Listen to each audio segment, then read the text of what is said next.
अवधूत चिंतन श्री गुरुदेव दत्त श्री स्वामी समर्थ. स्वामी भक्त हो, सर्वांनाच माहिती आहे की श्री स्वामी चरित्र सारामृताचे पारायण केल्याने अनेक भक्तांना मनशांती, धैर्य आणि स्वामींच्या कृपेची अनुभूती मिळते असे मानले जाते. पण एक प्रश्न तुम्ही स्वतःला कधी विचारला आहे का? काही जण वर्षानुवर्षे पारायण करतात तरीही त्यांना अपेक्षित समाधान मिळत नाही, आणि काही जण अगदी साध्या भक्तिभावाने वाचन करतात तरी त्यांच्या आयुष्यात सकारात्मक बदल घडू लागतात. या मागचं कारण काय असू शकतं? आजच्या या व्हिडिओमध्ये आपण हेच जाणून घेणार आहोत आणि स्वामी चरित्र सारामृत वाचताना कोणते नियम पाळले पाहिजेत हे देखील जाणून घेणार आहोत. शेवटी मी एक असा समर्पणाचा मंत्र सांगणार आहे जो अनेक भक्त अत्यंत महत्त्वाचा मानतात. त्यामुळे हा व्हिडिओ शेवटपर्यंत नक्की पहा. स्वामी भक्तांनो, तुमचं मनपूर्वक स्वागत आहे आपल्या सुप्रिया वाईब्सच्या यूट्यूब चॅनलमध्ये. श्री स्वामी चरित्र सारामृत हा केवळ एक ग्रंथ नाही तर असंख्य भक्तांच्या श्रद्धेचा आधार आहे. या ग्रंथातील प्रत्येक अध्याय भक्ताला श्रद्धा, संयम, नम्रता आणि गुरुसेवेचा मार्ग दाखवतो. परंतु अनेकदा आपण एक चूक करतो. आपण समजतो की फक्त पारायण पूर्ण केलं म्हणजे झालं. पण खरंच तसं असतं का? फक्त शब्द वाचल्याने लाभ होतो की त्यामागचा भाव अधिक महत्त्वाचा असतो? आज आपण याच विषयावर शांतपणे विचार करणार आहोत. सर्वात आधी एक गोष्ट लक्षात ठेवा, स्वामींना आपल्या शब्दांपेक्षा आपल्या मनाचा भाव अधिक प्रिय असतो. अनेक भक्त रोज नामस्मरण करतात, अनेक जण अनेक वेळा पारायण करतात, काही जण नित्य सेवा करतात. हे अतिशय चांगले आहे, परंतु कधी कधी नकळत आपल्या मनात एक विचार येतो, मी इतकी पारायण केली, मी एवढा जप केला, मी इतकी सेवा करतो, आणि इथेच एक सूक्ष्म गोष्ट घडते. जिथे मी मोठा होतो तिथे समर्पण लहान होतं. अहंकार नेहमी मोठ्या आवाजात बोलतो तर भक्ती नेहमी शांत असते. म्हणूनच आपल्या संतांनी वारंवार सांगितलं आहे, करता करविता परमेश्वर. याचा अर्थ आपण काहीच करत नाही, स्वामीच आपल्या हातून सेवा करून घेतात. आपण फक्त निमित्त असतो. हा भाव मनात आला की भक्तीची दिशा बदलायला सुरुवात होते.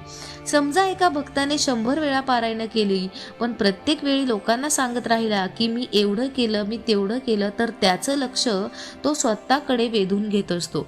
आणि एक दुसरा साधक भक्त असतो, तो कदाचित त्याने आयुष्यात एकदाच पारायण केलेलं असेल पण पूर्ण नम्रतेने डोळ्यात अश्रू आणून स्वामींच्या चरणी स्वतःला अर्पण करून, तर त्या भक्ताच्या मनातला भाव अधिक खोल असू शकतो. म्हणूनच स्वामींना संख्या नाही तर श्रद्धा प्रिय असते. पहिला नियम, कोणतंही पारायण सुरू करण्यापूर्वी डोळे मिटा, स्वामींच्या चरणी मन अर्पण करा आणि अगदी मनापासून एवढीच प्रार्थना करा, हे स्वामीराया, करता करविता तुम्हीच आहात. माझ्याकडून आजची सेवा तुम्हीच करून घ्या. माझ्या वाणीमध्ये ज्ञान, भक्ती आणि नम्रता द्या. हे वाचन तुमच्याच चरणी अर्पण आहे. ही प्रार्थना शब्दांनी नाही तर भावनेने करा, कारण जिथे समर्पण सुरू होतं तिथे अहंकार संपायला लागतो, आणि जिथे अहंकार कमी होतो तिथे मनाला खरी शांतता मिळू लागते. आता पुढचा नियम तर प्रत्येक स्वामी भक्ताने ऐकलाच पाहिजे, कारण अनेक जण नकळत ही चूक करतात आणि त्यांना ती चूक आहे हेही कळत नाही. तो नियम कोणता आहे? तर स्वामी भक्तांनो, आपण पहिल्या नियमामध्ये पाहिलं की कोणतंही पारायण सुरू करण्यापूर्वी आपल्या मनातील मी बाजूला ठेवणं किती आवश्यक आहे. आता दुसरा नियम, हा नियम अगदी साधा आहे पण अनेक भक्त तो विसरतात. छोटासा संकल्प, पारायण सुरू करण्यापूर्वी स्वामींसमोर हात जोडून शांतपणे म्हणा, हे स्वामीराया, आजपासून मी तुमच्या कृपेने श्री स्वामी चरित्र सारामृताचे नित्य वाचन सुरू करत आहे. माझ्याकडून ही सेवा श्रद्धेने आणि एकाग्रतेने पूर्ण करून घ्या. माझ्या मनातील चंचलता दूर करा आणि माझी बुद्धी तुमच्या चरणी स्थिर करा. हा संकल्प मोठा नसतो पण मनाला योग्य दिशा देतो, कारण संकल्प म्हणजे स्वामींसमोर दिलेलं प्रेमाचं वचन. नियम क्रमांक 3, शक्य असल्यास गुरुवारी सुरुवात करा. अनेक स्वामी भक्त गुरुवारी पारायणाची सुरुवात करतात कारण गुरुवार हा गुरूंचा वार आहे. तुम्हाला काही कारणांमुळे शक्य नसेल तर मनात अपराधी भावना ठेवू नका. स्वामी दिवस पाहत नाही, ते भक्ताचा भाव पाहतात. नियम क्रमांक 4, रोज 3 अध्याय. अनेक भक्त दररोज 3 अध्याय वाचण्याची पद्धत पाळतात. आज जर तुम्ही 3 अध्याय वाचले तर दुसऱ्या दिवशी क्रमशः 3 अध्याय वाचा. नियम क्रमांक 5, नामस्मरण. आपण दिवसभर मोबाईल किती वेळ बघतो, सोशल मीडियावर किती वेळ असतो, त्यापेक्षा आपण स्वामी चरित्र सारामृत वाचण्यापूर्वी 11 माळी स्वामींचा जप करणे हे खरंच खूप अत्यंत महत्त्वाचे आहे. या नामाचा तुम्ही जर जप केला तर यामुळे मन शांत होतं आणि वाचनात अनेक एकाग्रता येते. नियम क्रमांक 6, इच्छा कशी मांडावी. हा नियम खूप महत्त्वाचा आहे, कारण इथेच अनेक भक्त चुकतात. काही जण म्हणतात, स्वामी माझी ही इच्छा लगेच पूर्ण करा, पण प्रार्थना ही आदेश नसते, ती समर्पण असते. म्हणून पारायण सुरू करण्यापूर्वी असं म्हणा, हे स्वामीराया, माझ्या मनातील इच्छा तुम्हाला माहीतच आहे. माझ्यासाठी जे योग्य असेल तेच करा.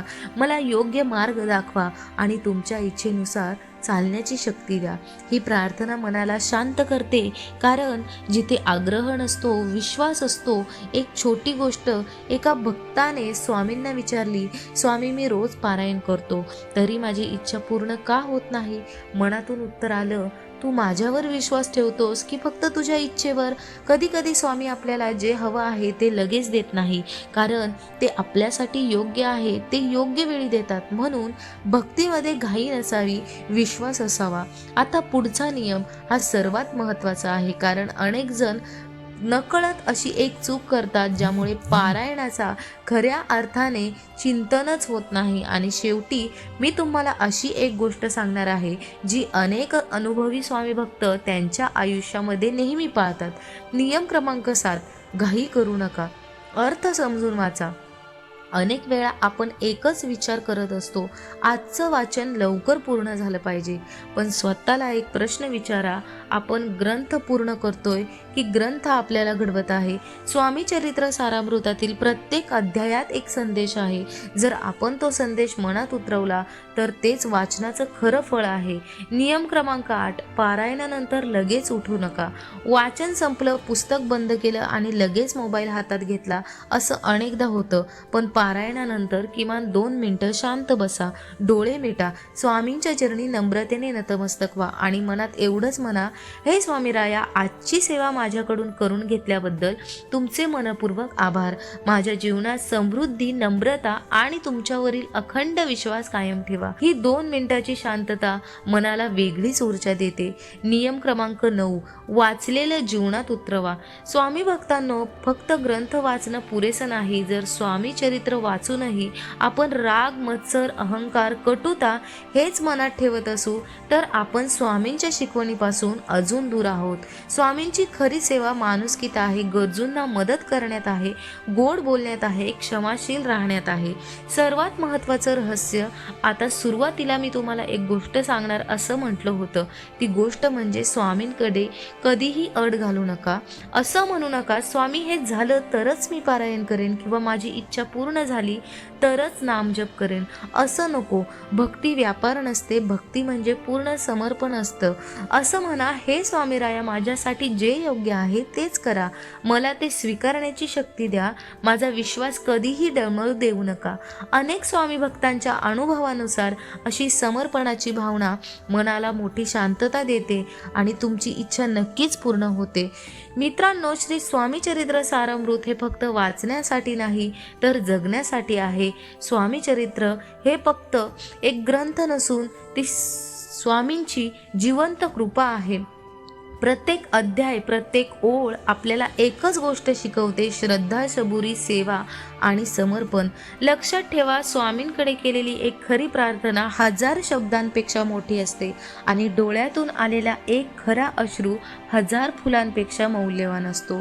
म्हणून पारायण करताना फक्त शब्द वाचू नका, स्वामींना मनात उतरवा.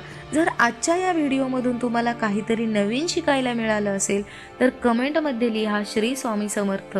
तुमचा अनुभवही कमेंटमध्ये नक्की शेअर करा आणि असेच स्वामीमय, प्रेरणादायी आणि भक्तिपूर्ण व्हिडिओ पाहण्यासाठी सुप्रिया वाइब्स या चॅनलला नक्की सबस्क्राईब करा. शेवटी एकच म्हणेन, श्री स्वामी समर्थ.